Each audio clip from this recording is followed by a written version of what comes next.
Topic है verb, doing words, action words. इसको अभी हम लॉन्ग वे में देखिए इतना बताएंगे, माइंड सेट करके बैठे हैं और कम टाइम में बताएंगे। इसके फाइनाइट और नॉन फाइनाइट वर्ब के बारे में डिफरेंस बताएंगे, इनके दोनों में डिफरेंस क्या होता है। नॉन फाइनाइट वर्ब कितने तरह की होती है? 3 तरह की, द इन्फिनेटिव, द पार्टिसिपल और जीरेंट। पार्टिसिपल भी 2 तरह का होता है, प्रेजेंट पार्टिसिपल और पास्ट पार्टिसिपल।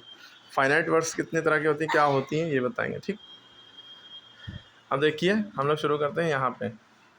वर्ब्स, वर्ब को हिंदी में कहते हैं क्रिया, और इंग्लिश में अगर कोई पूछे वर्ब क्या है तो 2 शब्दों में आंसर दे सकते हैं, डूइंग वर्ड या एक्शन वर्ड। यानी कोई भी काम करना, पढ़ना, लिखना, सोना, जगना, खेलना, कूदना, कुछ भी करना वर्ब है। क्लियर होगी बात? जिसमें ना लगाओ, वो पढ़ रहा है, वो पढ़ता है, वो पढ़ चुका है, वो पढ़ेगा, ये सब वो 1990 से पढ़ रहा है, सब वर्ब है।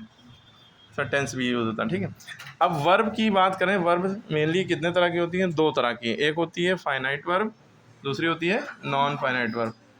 फाइनाइट वर्ब देखते हैं क्या होती है।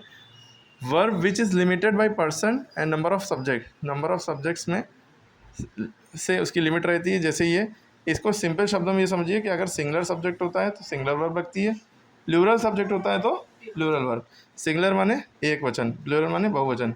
यानी काम को करने वाला आदमी, सब्जेक्ट माने आदमी, एक आदमी है तो सिंगुलर वर्ब लगेगी। सिंगुलर वर्ब उसे कहते हैं जिसमें एस लगा हो। ठीक है, आप सोचेंगे वो तो प्लूरल में लगता है, वो प्लूरल सिंगुलर नाउन होता है, किसी चीज़ का नाम। अब वर्ब जो होती है कोई भी काम करने, जिसमें प्लेस, ईट्स, रन्स, ये सब जो सिंगुलर वर्ब है।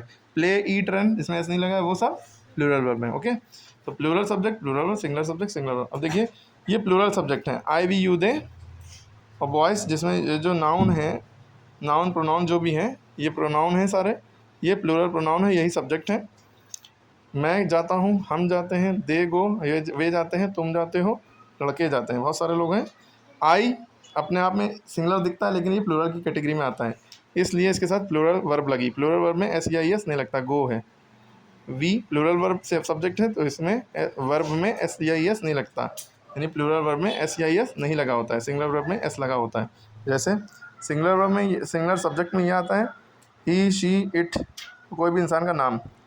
ही माने वो, शी माने वो, इट माने ये, आई माने मैं, वी माने हम, दे माने वे, यू माने तुम। ठीक है, ओके। वो जाता है, ही गोज़, देखिए वर्ब में ई एस लगा है, यानी कि ये सिंगुलर वर्ब है, सिंगुलर वर्ब में एस ई एस लगता है। She goes, it goes, Ram goes. ठीक है, क्लियर हो गई बात? अब ये आपका तो था फाइनाइट वर्ब। ट्रांजिटिव, इंट्रांजिटिव भी उसके अंदर अलग बात है।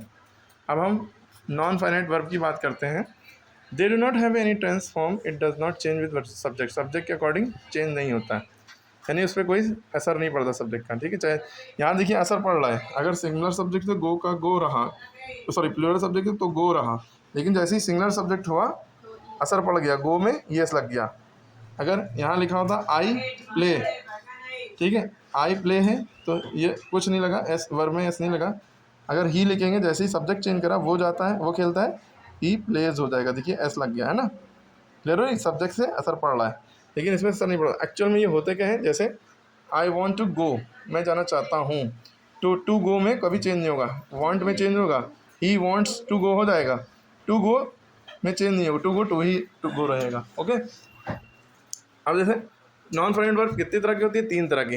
देखें आप कौन कौन से टाइप है। The infinitive, the participle, the जीरेंड। Infinitive का मतलब क्या होता है? टू प्लस वर्ब की फर्स्ट फॉर्म, टू लगा होगा वर्ब की फर्स्ट फॉर्म, जैसे कि आप वांट टू गो में देख रहे हैं। ठीक है, to run, to eat, to play, etcetera etcetera. Participle क्या होते हैं? ये आधे वर्ब होते हैं, आधे एडजेक्टिव, यानी एडजेक्टिव का काम करते हैं। ठीक है, एडजेक्टिव का, एडजेक्टिव नहीं पढ़ते हैं, एडजेक्टिव पढ़ते हैं, डी साइलेंट होता है। ठीक है, वर्ब और यानी क्रिया और क्वालिटी का, अच्छाई बुराई का काम करते हैं। ठीक है, इसमें वर्ब में आईएनजी हमेशा लगा होगा, जैसे इसमें टू प्ले लिखा है, इसमें प्लेइंग लिखा होगा, टू रन लिखा है, इसमें रनिंग लिखा होगा, मतलब आईएनजी लगी होगी। तो यही काम इसमें जिरेंड में भी आईएनजी लगी होगी। इसमें ये वर्ब और नाउन का काम करता है, नेमिंग वर्ड का काम करता है। ठीक है, आधा वर्ब है, आधा पार्टली वर्ब, पार्टली एडजेक्टिव का काम, नाउन का काम करेगा। ठीक है, वो एडजेक्टिव का काम करेगा। प्लेइंग, स्टीलिंग, स्टीलिंग माने चोरी करना, इस तरह की बातें होती हैं। तो अभी तक के आपने क्या क्या समझा? नॉन फाइनाइट वर्ब कितने तरह के होते हैं, इन्फिनेटिव, पार्टिसिपल, जिरेंड। फाइनाइट वर्ब के बारे में भी अच्छा खासी समझ लिए। इन्फिनेटिव के बारे में, जो कि इसका पहला टॉपिक है। इन्फिनेटिव में क्या होता है, I want to go, you ought to go. इसको आउट नहीं पढ़ते हैं, ओट पढ़ते हैं, OUGST, ओट। तुम्हें जाना चाहिए, you ought to have played, तुम्हें खेलना चाहिए, खेलना चाहिए था। ठीक है। अब आपको एक बात इन्फिनेटिव की हम बात बताएं, बेयर इन्फिनेटिव भी एक चीज़ होती है। बेयर इन्फिनेटिव का मतलब क्या होता है, वो इन्फिनेटिव जिसमें टू ना लगाओ, without to. Infinitive without to, bare infinitive का मतलब इन्फिनेटिव विदाउट टू, याद रखेंगे, जिसमें टू ना लगे, बिना टू लगाए इन्फिनेटिव का काम करे, यानी चेंज ना हो ये। और आपको ये भी याद रखना है, इन्फिनेटिव जो है आफ्टर, ये जो काम बेयर इन्फिनेटिव में होता है, मॉडल ऑक्सिलरीज के बाद होता है। विल होगा तो टू नहीं लगेगा, shall, should, can, could, may, might, must, ought to, ये सब मस्ट, ये सब जो है बेयर इन्फिनेटिव की कैटेगरी में आ जाएंगे। इनके बाद वर्ब में, सॉरी, टू प्लस वर्ब की फर्स्ट फॉर्म रहेगी, टू नहीं लगेगा, वो इन्फिनेटिव का काम तब भी करेगा। अच्छा, after these words we use infinitive without to. इन वर्डों के बाद भी हम इन्फिनेटिव विदाउट टू यूज़ करते हैं। इन्फिनेटिव यूज़ करेंगे लेकिन टू नहीं लगाएंगे। Let, make, bid, dare, need, as well as. और आफ्टर परसेप्शन वर्ब में भी यही होता है, इन्फिनेटिव विदाउट टू लगता है। सी, हेयर, वॉच, देखना, सुनना, फील करना, ये सी की सेकेंड फॉर्म लगी होगी तो भी परसेप्शन वर्ब में आएगा। अब देखिए, कुछ लोगों की बात समझ नहीं आ रही, वो क्या कह रहे हैं। देखिए, शी कैन डांस, वो डांस कर सकता है। अब देखिए, टू नहीं लगा, टू डांस नहीं लगा है, लेकिन डांस लगा। अब इसमें कैन लगे होने की वजह से समझ लिए डांस में ES नहीं लग सकता। ठीक है, शी कैन डांसेस नहीं हो सकता, शी होने के बावजूद भी। You must leave today, to leave नहीं होगा। अच्छा, शी कैन डांस का मतलब है she know how to dance, how to dance, to dance पता है, उसे पता है कि डांस कैसे करना है, लेकिन टू नहीं लगा। लेकिन डांस जो है यहाँ पे, डांस जो है टू का काम कर रहा है। ठीक है, you must leave today, you must की वजह से यहाँ टू नहीं लगेगा। You should go there. Let me try this, मुझे ट्राई करने दो। The teacher made me write, मुझे लिखवाया टीचर ने। ठीक है, मेड मी राइट मतलब लिखवाया। Bid him leave the room. तो इस तरह की चीज़ें देखिए, इसमें टू नहीं लगा लेकिन इन्फिनेटिव का काम कर रहा है। अब आपको यहाँ पे एक चीज़ समझनी है, ये जो आपका पार्टिसिपल होता है, ये दो तरह का होता है। एक होता है प्रेजेंट पार्टिसिपल और एक होता है पास्ट पार्टिसिपल।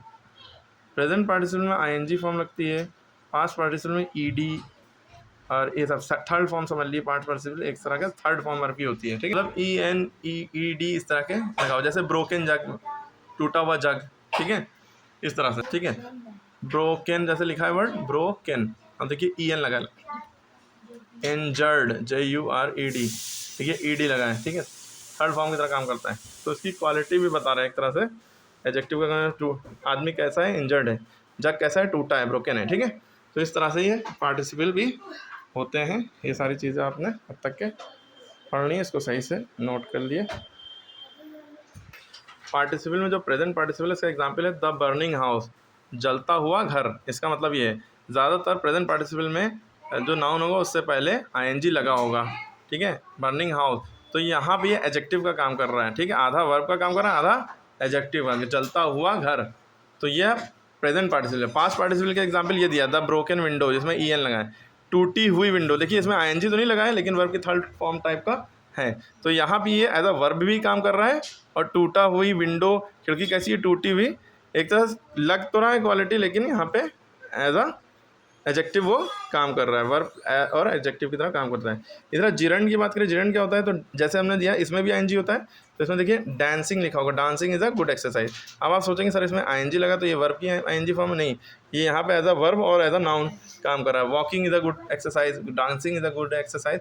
तो डांसिंग यहाँ पे डांस करना या ना नाचना एक अच्छी एक्सरसाइज है। ठीक है, तो इस तरह से ये जिरंड है, वर्ब नहीं है, पार्टली वर्ब, आधा वर्ब आधा नाउन कह सकते हैं। पार्टिसिपल में एक टाइप और होता है परफेक्ट पार्टिसिपल, वो क्या होता है वो कमेंट में बताइएगा। ठीक है, हम इसमें बड़ी वीडियो हो रही है, इतना बता नहीं सकते, इसको नोट कर लिया। ठीक है।